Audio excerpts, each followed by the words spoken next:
Welcome to another episode of Conversations at Foothills by ISRA. Jani Mani Shakhsiyat hai, he's Mr. Michael Kugelman. Thanks for having me. Gentleman by the name of Mr. Donald J. Trump. He upgraded casualty count of the fighter jets down from 7 to 8. Pakistan can claim to be one of the only countries in the world that has very good relations with China, with Iran, and with Russia. Complete change in the way that Washington is now viewing Pakistan. Why are you surprised? Pakistan is now formally part of the security architecture of the Middle East. I think the Washington was forced to relook at Pakistan. US officials use terms like ally and strategic partner. You never heard this. Could these two things end up being sort of brakes being applied on Modi's misadventures? India will resume strikes on Pakistan. China, US, Pakistan, the triangle. How are we balancing it well? We are expecting Pakistan to follow this targeting of TTP inside Afghanistan.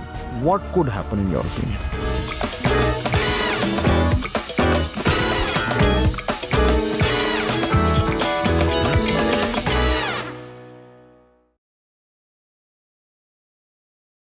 Assalamu alaikum. I'm Fahd Husain. Welcome to another episode of Conversations at Foothills, which is organized by ISRA. Today, we want to talk about how the United States is looking at Pakistan, what Pakistan is trying to do in terms of leveraging this, what I call the sweet spot that we are in since the last couple of months, and overall in terms of South Asia, what can we expect in the days to come in the context of the new dynamics that we have seen since the May conflict between Pakistan and India, which in many ways has benefited Pakistan tremendously. So to talk about all of this, I'm joined today by a very special guest, Mr. Michael Kugelman. He's a very well-known expert on South Asia based in Washington, DC. He was a former director at the South Asia Institute. He's also a columnist for the Foreign Policy magazine. And as we say in Urdu, ke Jani Mani Shakhsiyat hai, he's frequently seen on Pakistani television and social media. Michael, welcome to Islamabad. Welcome to Pakistan. It's a good time to be here. There's much to talk about. So let's go step by step. I want to start with the man who continues to make a lot of news. Gentleman by the name of Mr. Donald J. Trump. And he's making the kind of news which is making many people in Pakistan smile and many people in New Delhi frown. And today, in what is clearly a series of very well thought out statements, he upgraded the casualty count of the fighter jets down from 7 to 8. And in his most recent statement, he says, there were actually 8 jets which were downed. The 8th one was what he calls injured and abandoned. So essentially, turned into junk. That's my term, not his. Why do you think he is continuing to harp on this particular aspect of the May conflict, which I'm sure, in fact, we know that it really riles up Modi and India. Why is he continuously mentioning the fighter aircraft down? Well, first of all, thanks for having me and appreciate the kind words. Yeah, this is a question that many of us have. One could understand why he keeps repeating his claim about his role in the ceasefire, because he likes to be seen as the person in the middle of these difficult mediations. But yes, why would he keep harping on this issue of the downed Indian jets? I don't know 100% why, though one theory I have is that he thinks of this as a potential or as a possible pressure tactic on India. I mean, as you know, the US and India have been embroiled in these trade talks for a number of months. India has declined to make a number of concessions that the US would like it to make. That's prevented the two from getting to a deal. Both sides want a deal. The US wants a deal. The US wants greater access to Indian sectors, including politically sensitive ones like agriculture. And that's where Modi and the government in India have drawn the line. So I think Trump might hope that if he keeps pushing by doing things that he knows is going to get under the skin of Modi and the Indian government, that maybe the Indian government will be willing to And it seems to be working. Is it? I don't know. I mean, India continues to talk with the US, and my understanding is they're getting closer, but I suspect that the Indians would want to see the U.S. make concessions as well. But no, the important thing in this context is that Trump thinks it's working, and he expects this to lead to a good outcome. But what it also does is, Michael, is that you can frame it in terms of what India and the US are doing for their negotiations. But what it also does is it cements what we have been saying, what happened on that night. And he hasn't named India deliberately, I'm sure. But anybody who needs to know knows that he's referring to Pakistan shooting down 7 and now 8 aircraft. And for him to continuously repeat that kind of consolidates, reaffirms what Pakistan has been saying, and it also then, in many ways, establishes the dominance that we were able to achieve on that night. So in that sense, it's a big development. Yeah, no, absolutely. And, this is something that is can arguably described as one of the greatest achievements for Pakistan during this conflict. The fact that it was able to shoot down multiple Indian jets. I don't know exactly how many. I'm not sure if it was eight. But the fact that the president of the US keeps amplifying Exactly. this is clearly something that benefits Pakistan. And I think brings attention back to this narrative that Pakistan has been able to successfully put out there, and that is that Pakistan was able to hold its own against India. And not only that, it was able to counter Indian attacks by shooting down Indian jets using Chinese technologies and weaponry, which is a pretty significant thing. Which also means, in that sense, I want to talk a bit about India and Modi and President Trump. But before that, just continuing with this line of argument. So, if it clearly establishes Pakistan being the beneficiary of that conflict in so many ways, diplomatically, militarily, otherwise, and it also establishes Pakistan as a much more important player in this region, not just for the US, but also for China, which is our traditional ally. And it also puts Pakistan's military capabilities in a different light. Now, why I say that is because the rhetoric coming from India says that this operation isn't over. There's something else is going to happen. So in that context, Pakistan having established itself as not as a country which can hold its own against India, but also in terms of the weight that it has been able to throw around. Well, that's not a right term, but the weight that it has been able to establish not just in South Asia, but also in the situation in the Middle East.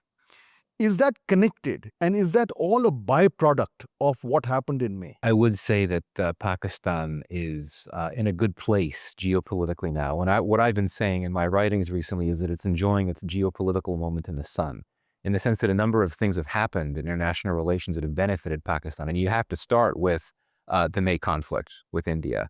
Yeah, I think that certainly India's position has been that, well, Pakistan is weaker than us. We could do what we want, and there could be a number of casual observers around the world that think that to be the case. And the fact that Pakistan was able to shoot down multiple Indian jets is pretty significant. And I think that has resonated, including in Washington, quite frankly, where I think the Trump administration respects that. It sees this as a case of Pakistan's military, being in a position to do what it did. It's a pretty significant thing. But then, other than that, given what's happening in the Middle East, I think that this has given in Pakistan an opportunity to project its own strategic significance, because Pakistan is a country that has very close and even special ties with many, if not all, of the GCC states.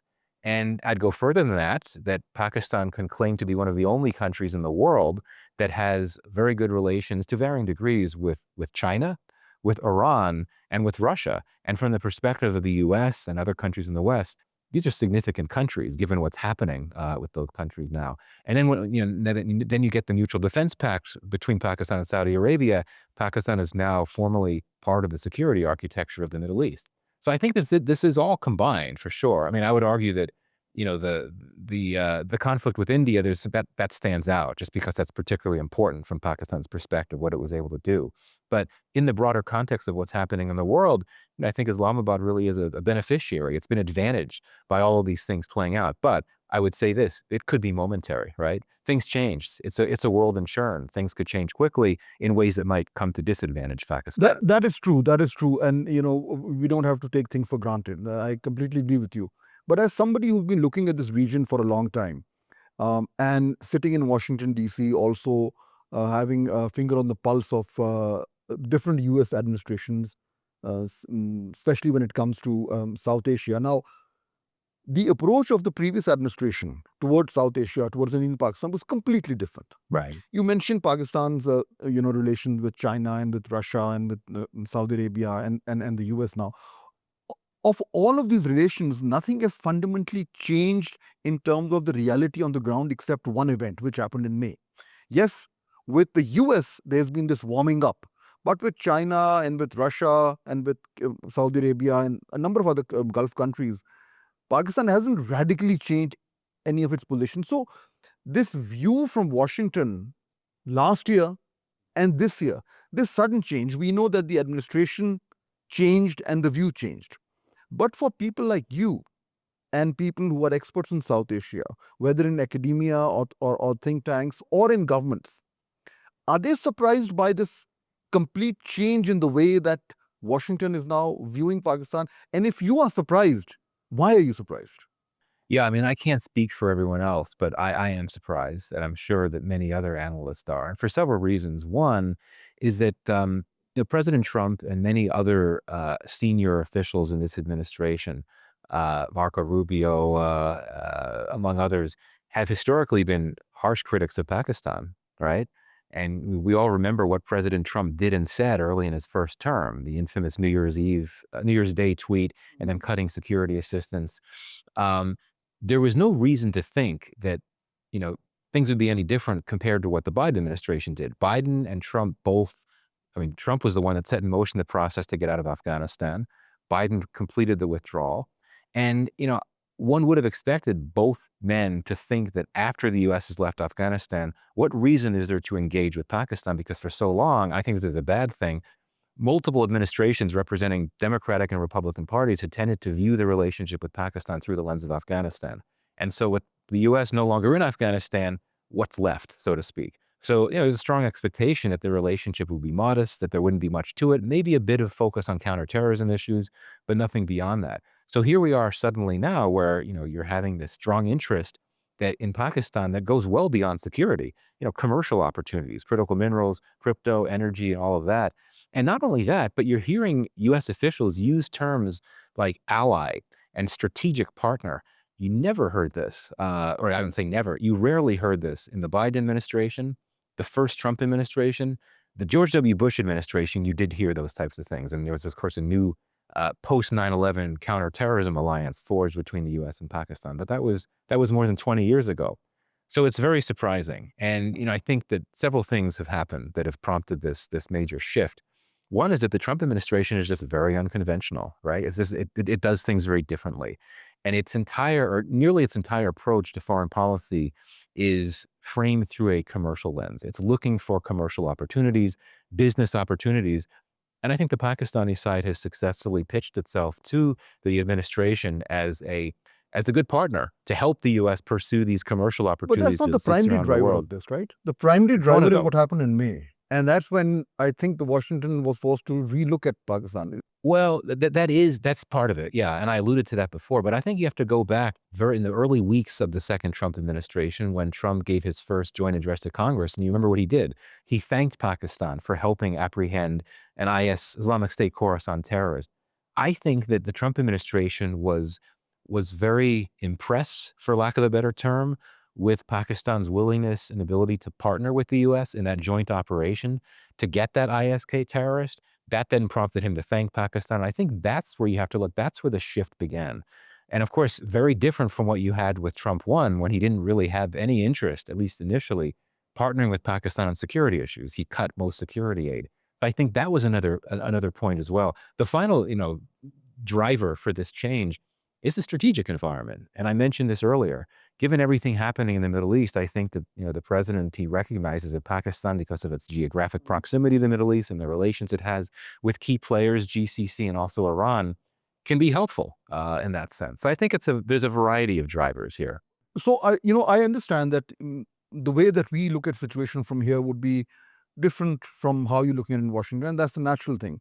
The way that we're looking at it here is that something fundamental changed in May.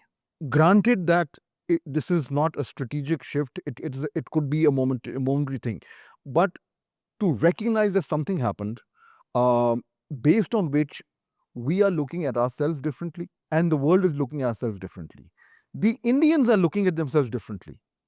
And Modi, who was the unchallenged leader, there's chinks in his armor. So even if you look at Indian commentary, you can get a sense that there is a big question mark over their strategy to strike out Pakistan, and whether it was foolhardy, whether it should have been done differently, and whether India has suffered tremendously, both in terms of its perception, in terms of its diplomatic clout, and also in terms of its military equation with Pakistan, which kind of redraws the dynamics of the region. I'm going to refer to Bangladesh and Maldives a bit later. Mhm. Do you see that fundamental blunder that Modi committed, which has now led to this completely different kind of situation, however temporary it might be? Yeah, I mean, I think India faces challenges in its region, a number of them, but I don't necessarily think that they're all linked to the conflict with Pakistan. Certainly, India lost the battle of narratives with Pakistan. That's very clear, and India could not get the international support that it wanted to throughout the conflict. Initially, it had it after the attacks in Pahalgam. You had the world expressing solidarity, sympathy for India But for that not blaming terrible attack. Pakistan. Pardon me? But not blaming Pakistan. Correct. Yeah. And I think that what it all came down to for India is that it was unable to provide any proof of Pakistani complicity. And that is why it didn't get the international support it wanted. And I think there was sympathy for Pakistan's position that essentially Pakistan was being punished for something it didn't do, having to be victimized by these airstrikes. So, but I don't see that as linked to other issues. I mean, there's been these separate dynamics playing out on different fronts. You had these major political changes in Bangladesh that brings to power a government that is much less comfortable engaging and being so dependent on India for support. And then, you have a number of leaders elsewhere, Maldives, Sri Lanka to an extent, where you have leaders that are, want to do a better job of balancing ties with both India and China. And I think things like rising anti-India sentiments, particularly in Muslim majority countries in South Asia, Maldives, for sure. This is a challenge for India. So it's a combination of things, but these are playing out on different tracks from what happened in with the India-Pakistan conflict. But they're all interconnected in one way or the other. They're not happening in isolation. There is a certain pattern to the way that India has behaved towards its neighbors in the region. It could get away with it, but now something has snapped. The timing, Sri Lanka, Maldives, Bangladesh happening suddenly, then Pakistan, the timing could be a coincidence, I don't know.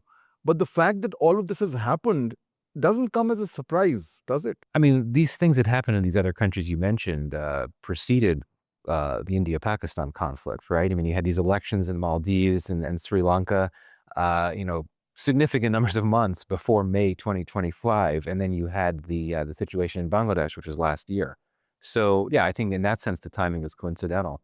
And I would say this, I mean, and many may not agree in this town, but India faces a lot of trouble in its neighborhood, but it has leverage that's going to help it. I mean, these countries that we're talking about, Bangladesh, Maldives, Sri Lanka, Maldives is the toughest case, but these countries depend on India for economic support, financial support, development support. And that's why even, someone like Muizu in Maldives, he could expel the Indian military presence, which he did. And there was a lot of public support for that. But then he could turn around and say, India is our closest ally, which is what he did, which is what he said, because at the end of the day, Maldives is heavily reliant on India. It can rely on China. There were new defense deals with China.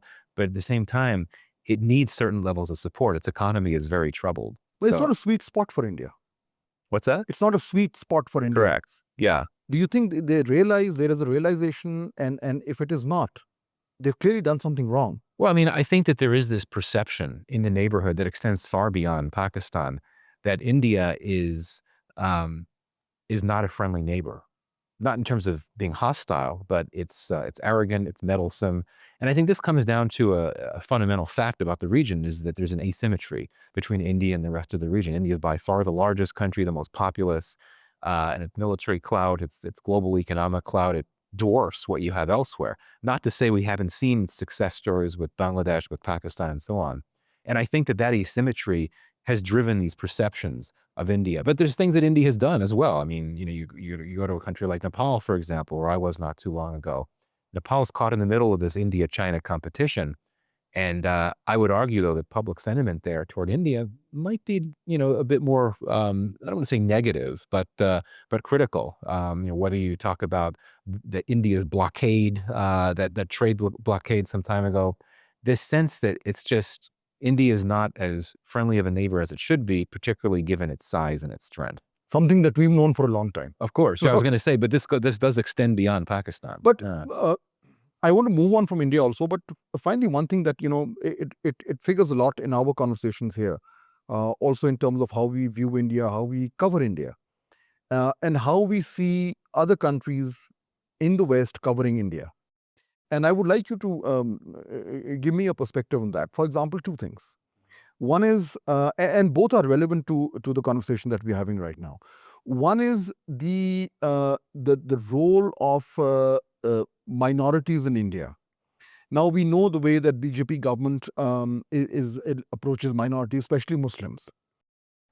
It's not a very nice track record.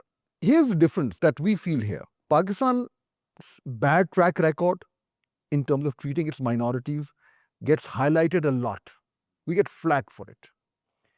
India also has a bad record. I don't want to go into which is worse, but it's bad. And it is state-sponsored. But it doesn't get that flack. Why is that? Is that because India was seen as a different important country and all of these things were overlooked? Or is it the case of having deliberate blinders because Pakistan is painted in a certain way and India was painted in a certain way, and those people who are used to looking at these two countries in a certain way find it very difficult to change their perception? I mean, I'm not sure I agree with that. I mean, if we're talking about, some years ago, maybe so. I mean, India, let's face it, India's global image has just been more positive than Pakistan's, especially if you go back to the post 9/11 era and then the decade after that. And certainly, I think the low watermark for Pakistan was when bin Laden was found here. And India, I think, has just been able to project itself as a democratic state for a time. That I think was more captivating for a global audience. It was seen as more resonant. But I'd actually argue that things have changed, particularly in the Modi era. I think there's been significant levels of Western media coverage that's focused strong degrees of attention on the fate of the Muslim community in India and religious minorities on the whole. And, of course, in India, the view is that it's India that gets more flack than Pakistan. And, if there's one single article in one newspaper that is critical of India for its policies toward Muslims, it's going to get some type of condemnation from the External Affairs Ministry, which I find quite striking. So I think that things have changed in recent years, and that's because the policies have changed, quite frankly. And so, example, when you had the Citizenship Amendment Act some years ago, which many critics saw as something that was explicitly discriminating against Muslims, got a lot of focus in media and in the analytical community as well. So I think that things have changed in the Modi era, particularly as we got into the second term. And you remember when Modi was first elected prime minister, there was a lot of attention on the Gujarat allegations and how he couldn't get a visa to the United States. Things changed, but I wouldn't say that Pakistan gets hit harder for this, especially now. Were you able to see the Indian media during the May conflict?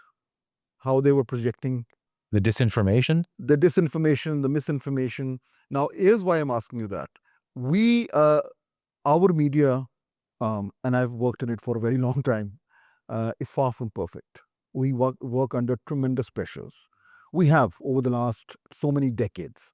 And if you were to look at the Pakistani media, there is a way where the media is very free, very open and dynamic and vibrant. And then there are phases where it is under more pressure. So we go from up and down, up and down. And of course, because of our track record of different kinds of governments in Pakistan, so the media freedom in a way sways. But what the Indians did during May just manifested what a lot of people had been saying about Indian media, completely aligned with BJP. Here's what shocked me as a journalist who spent a lot of time.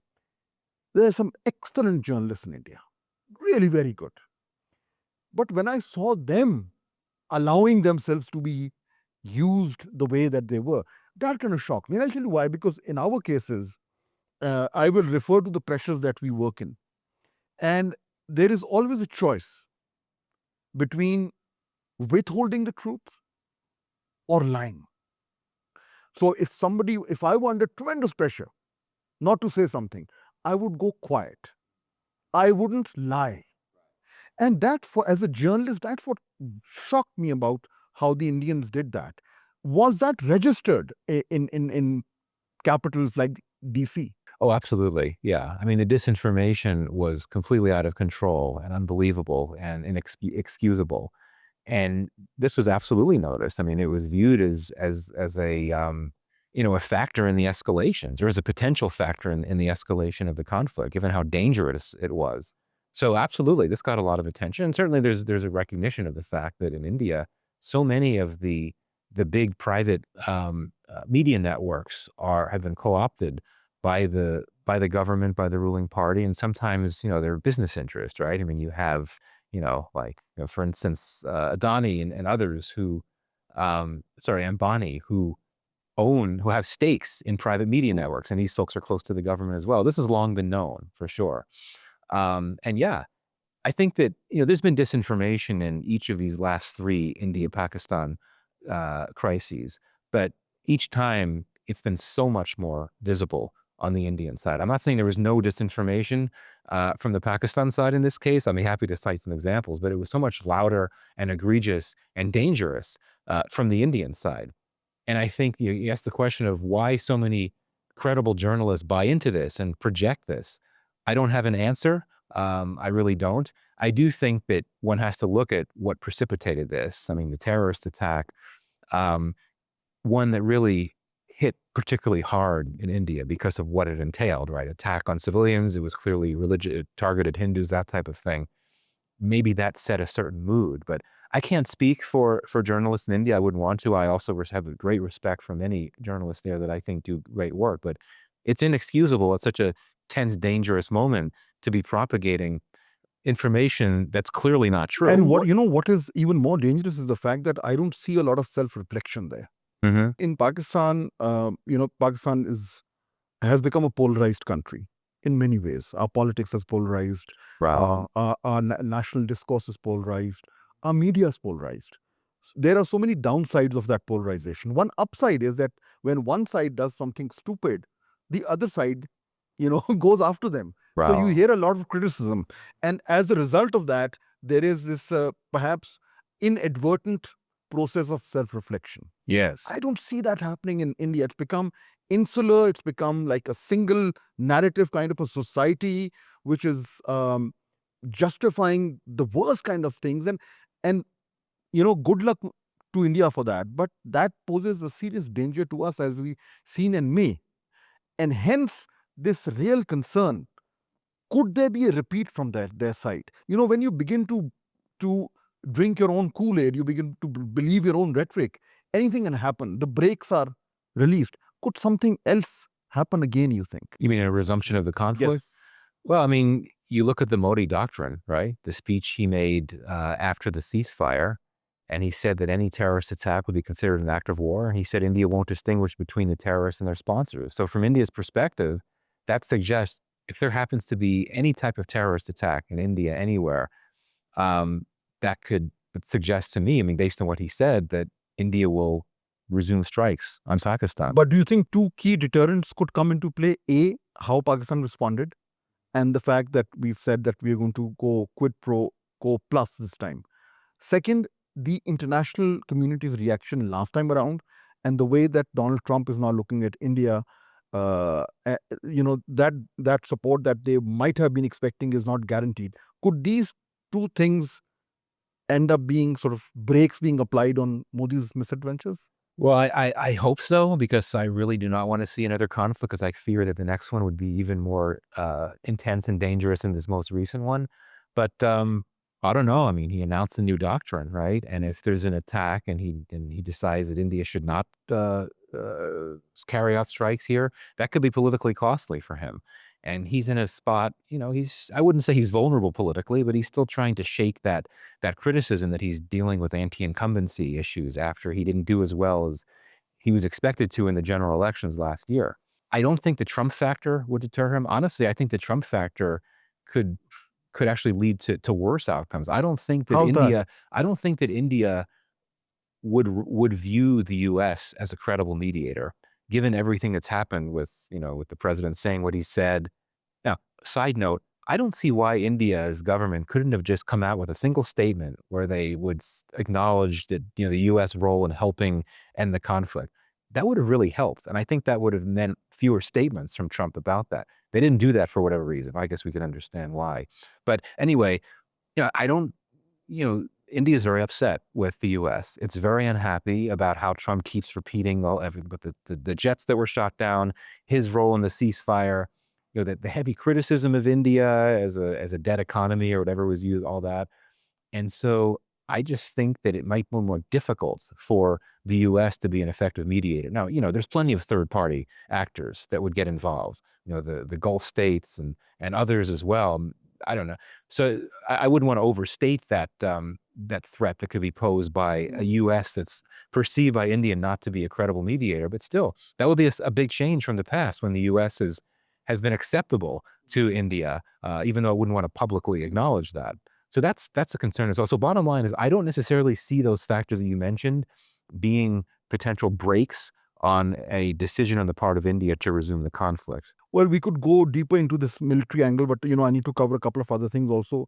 The last comment that I would say is, I think the way that we look at it from our perspective, the May conflict has also, I think, triggered a lot of deep analysis in terms of what we need to do if something like this were to happen again. Mm-hmm. And there are a lot of changes which are happening. Some of them are in public, some are not in public. For example, the formation of the Army Rocket Command. So in terms of doctrinal changes, those are happening. Some other structural changes also happening, etc., etc. So I think the message that we are giving is that if something like that comes from the other side, from this side, it's going to be much more tougher. So we are looking at something very dangerous. I think that signaling, that communication really has to go very clearly to New Delhi what a new misadventure could entail. So that's one thing. China, US, Pakistan, the triangle. Mm-hmm. How are we balancing it well? Are we balancing it well? Well, the Washington has tended to be skeptical about this view, this official view in Pakistan, that Pakistan balanced its ties between the U.S. and China, just because of the realities of the China-Pakistan alliance and because of the shakiness of the U.S.-Pakistan relationship in recent years. But things have changed, right? I mean, we are seeing Pakistan make progress with the U.S. in terms of discussing possible investments and all. Even though I would argue that not really much has happened yet. But I think that Pakistan might be able to make a better case now that it is truly balancing its relations between China and the U.S. Comparative advantages in each case, right? There's things that China can provide to Pakistan, like military support, that it can't necessarily depend on from the U.S. China provides economic support as well, but if the U.S. does start getting involved in some of these different sectors, crypto, critical minerals, if there's energy cooperation, and also a counterterrorism cooperation, that's something that China has, I think, there's not much happening there, even though China is very concerned about terrorism in Pakistan because it's been victimized by it. So I think that Pakistan can make a stronger case, at least for now, that it is balancing its ties between the two powers. But that depends on the durability of this surprising resurgence in U.S.-Pakistan ties. I think that it could fall as quickly as it's risen, quite frankly, this U.S.-Pakistan resurgence. But for now, things are looking pretty good in that regard. It goes back to what I said before about Pakistan enjoying this geopolitical moment. Its ties with China and the U.S. are in a very good place, which one could not say about Pakistan in recent years. I mean, yeah, there was no serious crisis between the U.S. and Pakistan in recent years, but now not only that, but there's actually high-level engagement. Pakistan is actually a flavor of the month in Pakistan these days. Again, don't know how long it'll last, but while it does, in Washington, you mean? In Washington, yes. But so this balancing act, this was a major source, sort of material for debate here in Pakistan also. How do we manage this? And there are a lot of people who are saying this is not mission difficult. This is mission impossible. But it's happened. Do you think that the fact that we are in a sweet spot right now and as you said, that this could reverse very easily. What could be the red flags that we should be looking out for, which may suggest that this sweet spot that we are in between China and the US is now in fear of being jeopardized? We know that it's not going to come from the Chinese side, Yeah. or chances are less because there's too much of institutional connection there. So it's going to happen from the DC side. What could be the red flags that people should be on the lookout for? Well, I mean, if Trump gets impatient with Pakistan, if there's delays, if he recognizes that the obstacles to accessing critical minerals are just too great, he may get impatient. He may want to move on. And there are question marks with all of these areas. Energy, Trump announced his energy deal with Pakistan, but even officials here would say, well, it's unclear what new confirmed oil deposits there are in Pakistan. Crypto, that to me seems like a big work in progress, right? It hasn't been legalized. It's all very new. So my point is that if Trump concludes that if what seem like really great opportunities don't materialize, or if he's told it's going to be difficult to get to that point, he may lose interest. The other thing I'd say in terms of red flags, if things change in the Middle East, right? I mean, for now, thank goodness, we got a ceasefire in Gaza. If things calm down, I think that might then reduce the view, or it may change the view in Washington that Pakistan has strategic utility. So that could lead the relationship to start to drift again, and that would then, I think, sort of lead to a distancing process, and that would then make it more difficult for Pakistan to argue that it really is balancing between the two countries. I mean, the Chinese side, yeah, you're right. It is much less likely that something could change there. As you know, the big concern that China has now is the terrorism risk. And so if you have another round of attacks on Chinese investments, Chinese interest here, um, that could get to a point if China starts demanding its own security forces and all that. That gets into very ugly type, difficult, delicate types of agreements if it doesn't like what it's hearing. Then you could have a crisis. But you're right. That relationship has too much institutional strength and necessity to it to expect that there could be a collapse. I think it is more likely to see that on the U.S. No, side. everybody says that Trump is very transactional, and that he could just go back on what he's doing. And I was reading a lot of stuff that you've written, also your tweets and all that, and you've been saying this, that this is a sweet spot, but it could reverse. It is a moment. It is not institutionalized. This Pakistan U.S. Resurgence in ties. If Pakistan were to to make a list of things that it needs to do to not just leverage this moment, but have something much more durable, despite Donald Trump being in the White House. If that were the wish list that we were making, what would be on that list, or what should be on that list? I think on the whole, Pakistan would need to it would need to come up with a better marketing strategy. It would need to better pitch itself to the U.S. as a partner on issues that the two sides could cooperate on, where there actually is potential for long-term engagements. And quite frankly, it's difficult to think of what those things could be. As I said before, critical minerals is a very risky. I mean, it's a big gamble to build the relationship around that because of all the uncertainties, the security risks and all of that. I mentioned crypto and energy, why there's concerns there. What else can Pakistan offer? And one thing that I've said is, those advantages that Pakistan might want to tick off, a young population, really great investment markets, that type of thing. One could argue that the same factors apply in India. And until fairly recently, the US is just a lot more comfortable investing in India than it is in Pakistan, as it has. So that's going to be very difficult. I think Pakistan has been effective in one particular space, and that is counterterrorism support that focuses on ISK.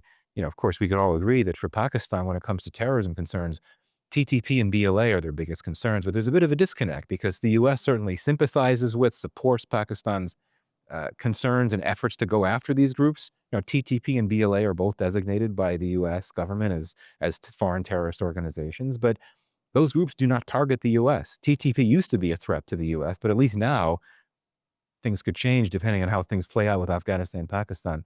Those groups don't threaten the U.S. So I think that here, what Pakistan could do is try to essentially pitch itself as a partner on ISK in ways that go beyond what it's already doing. But I think the Trump administration is perfectly happy what Pakistan has already pledged to do.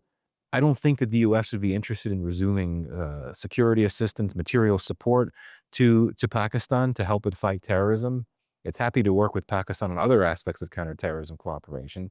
So there might be a bit of a challenge. And I think the fact that I can't think of issues that you could put on the table, things that Pakistan would pledge to do and offer this to the U.S., I think it reflects just how delicate this relationship remains. I agree with you to an extent that the geostrategic weight that Pakistan is displaying right now is dependent on so many external factors, which could change. Right. The Middle East situation could change, etc., etc. But at the same time, I think this is a golden opportunity for Pakistan to leverage everything that it has, to redraw its perception, to reach out to all the key players and establish something deeper than just a transactional relationship, including the Gulf countries, which we are seeing happening. This opportunity is opened up, and Pakistan is doing a lot of positive forward engagement. Let's see whether we reap some economic dividends, which we see so desperately require. But finally, before we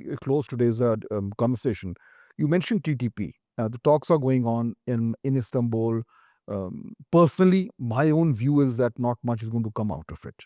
The Afghanistan, but TTA is not willing to abandon TTP, and we cannot step back and allow terrorism to happen. So I think this was more sort of the talks were done more for optics, that we've tried and it didn't work. Our new policy is now clear. We Pakistan is crossing the border and hitting TTP. That's going to continue. This kind of policy will be acceptable to everybody else who has a stake in Afghanistan, namely the US, China, Russia, Iran to some extent, and India, which is now completely linked with the Taliban regime. So we are expecting Pakistan to follow this aggressive targeting of TTP inside Afghanistan.